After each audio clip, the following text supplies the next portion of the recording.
Assalamualaikum warahmatullahi wabarakatuh. Eh, saya akan mengkonfirmasi tentang pembelajaran minggu lalu tentang irisan kerucut. Jadi kemarin kan ada yang bertanya tentang bagaimana cara untuk mempermudah irisan kerucut. Memang cara paling tepat adalah dengan sering-sering berlatih dan membuka lagi mata kuliah geometri analitik. Nah, ini akan saya bahas singkat tentang irisan kerucut secara singkat, padat, dan insya Allah jelas ya. Semoga jelas. Jadi irisan kerucut itu ini adalah bentuk ada 4 buah irisan kerucut dari 2 buah kerucut yang identik. Nah, yang pertama, kalau irisannya secara mendatar, maka dia akan berbentuk lingkaran. Kalau irisannya sejajar dengan kemiringan ini, dia akan berbentuk parabola. Atau kemiringannya dengan catatan tidak menabrak irisan kerucut yang lain. Jadi secara mudah adalah sejajar. Kemudian ada elips. Elips ini antara 0 hingga 1 ibaratnya. Jadi antara sejajar hingga tegak lurus. Nah, kemudian yang terakhir adalah hiperbola. Hiperbola ini jika irisannya memotong secara tegak lurus seperti ini, sehingga sejajar ya, bisa dikatakan sejajar dengan pusat-pusat kerucutnya. Jadi antara perpotongan atas dan bawah sama. Jadi ini akan mendekat hingga ke titik pusat di sini. Yang pertama adalah lingkaran yang berpusat di titik 0,0, itu persamaan kuadrat. Persamaan lingkarannya adalah x kuadrat plus y kuadrat sama dengan r kuadrat. Itu bagaimana caranya? Itu asalnya ini dari teorema Pitagoras. Jadi bisa kita tulis seperti ini ya. Misal di sini ada titik x, kemudian di sini ada y. Secara umum kan seperti itu. Ini x, ini y. Sehingga menggunakan konsep Pitagoras kita dapatkan x kuadrat tambah y kuadrat sama dengan r kuadrat. Betul kan? Nah, ini adalah dasar paling utama dari irisan kerucut. Kemudian kalau bergerak di titik A, B pusatnya, maka titik pusat ini kan kita geser ke arah A, B, sehingga digeser A satuan ke kanan dan B satuan ke atas, sehingga X min A ini menunjukkan dia bergeser ke kanan A satuan, Y min B menunjukkan dia bergeser ke atas B satuan. Nah, ini jika A dan B nya ada di kuadran 1. Dan ini bisa kita gunakan secara umum. Jika dia bergeser ke kiri maka menggunakan plus A. Ibaratnya kalau A nya negatif 3 maka menjadi X dikurangi negatif 3 menjadi X plus 3. Seperti itu dan seterusnya. Kemudian yang berikutnya adalah parabola. Ada parabola yang berpuncak, bukan berpusat ya.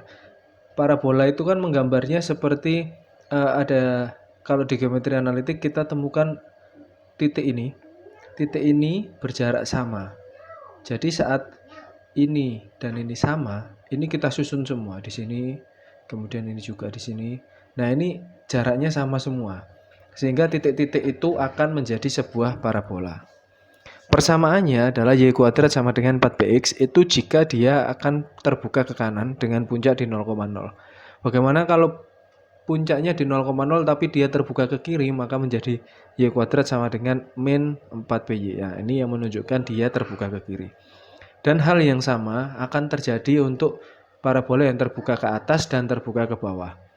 Nah, yang membedakan adalah kalau terbuka ke atas itu sama dengan y kuadrat sama dengan 4bx, ini sekarang x kuadrat sama dengan 4by, menunjukkan arah fokusnya ke sini.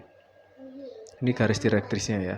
Kemudian kalau ke bawah berarti sama x kuadrat sama dengan min 4by. Nah, perbedaannya di situ.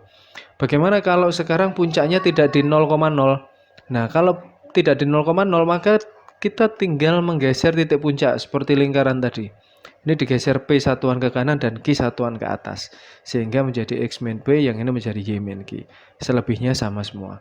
Kalau terbuka ke kiri berarti min 4P X min P. Ya, ini Y min Q kuadrat. Y min Q kuadrat menunjukkan dia terbuka ke kanan atau ke kiri. Kalau terbuka ke atas dan ke bawah maka menjadi X min P kuadrat. X min P kuadrat sama dengan 4P Y min Q. Kalau terbuka ke bawah X min P kuadrat sama dengan min 4P Y min Q. Nah, setelah parabola kita akan menemukan elips. Elips ini caranya ini sama dengan kalau kita membuat dua paku, kita di papan. kita membuat 2 paku di sini, kemudian kita ambil benang. Nah, benang ini kita ambil. Ini ambil pensil di sini ya. Jadi dari 2 benang tadi kita dari benang ini kita hubungkan ke sebuah pensil. Pensil ini kita tarik ke sini. Nah, jadi nanti seperti ini.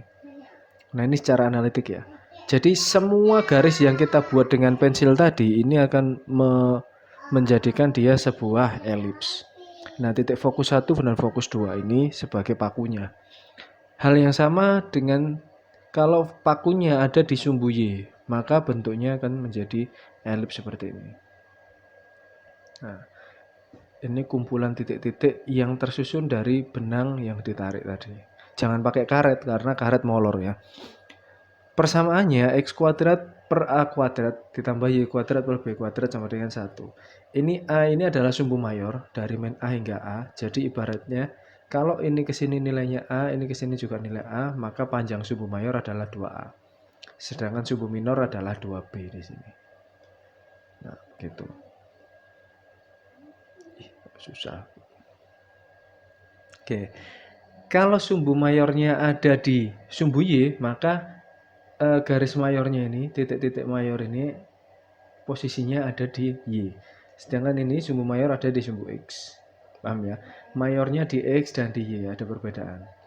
X kuadrat per B kuadrat tambah Y kuadrat per A kuadrat. Jadi kalau lebih besar di sini dan dia di sumbu Y, maka dia adalah elips yang vertikal. Kalau sumbu mayornya ada di X, sumbu mayor ini yang lebih panjang daripada sumbu satunya ya. Bisa kita ibaratkan X kuadrat per 9, yang ini Y kuadrat per 4. Jadi siapa yang lebih besar itu adalah sumbu mayor. Nah, ini berarti elipsnya vertikal, yang ini horizontal. Hal yang sama dengan pergeseran-pergeseran tadi, kalau titik pusatnya, titik pusat elips tadi, kita geser sejauh P ke kanan, Q ke atas, maka X min P kuadrat, Y min Q kuadrat.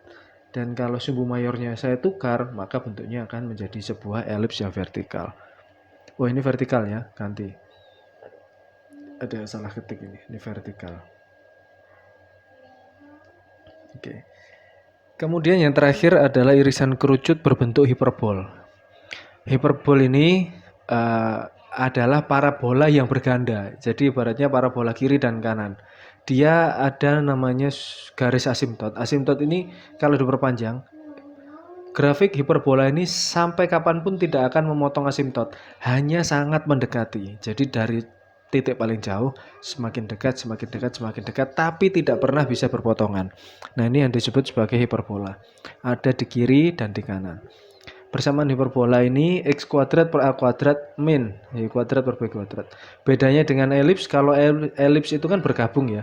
Elips bergabung seperti ini sehingga dijumlahkan, kalau hiperbol itu dikurangi sehingga saling bertolak belakang. Nah, sama dengan hiperbol, ada sumbu mayor, ada sumbu minor. Nah, kalau di hiperbola ini A kuadrat B kuadrat ini menunjukkan A kuadrat berarti dia ada di sumbu X. Kalau Y kuadrat per A kuadrat maka ada di sumbu Y. Grafiknya ada di sumbu Y.